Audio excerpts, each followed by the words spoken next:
How to blur background on iPhone photo.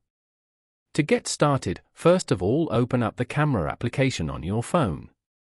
You are now in the iPhone camera screen. On this screen, go to the portrait mode beside photo at the bottom. Now, go to the top right corner and tap on the icon to turn it on. And then, tap on the capture button to take a photo.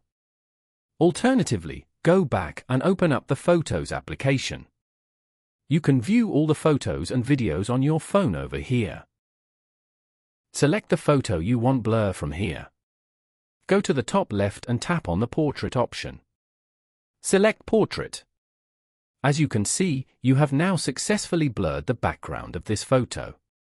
Following these steps, you can easily blur background on iPhone photo. Thank you for watching. Please leave a like if this tutorial helped you, or leave a comment below if you have any questions related to the video.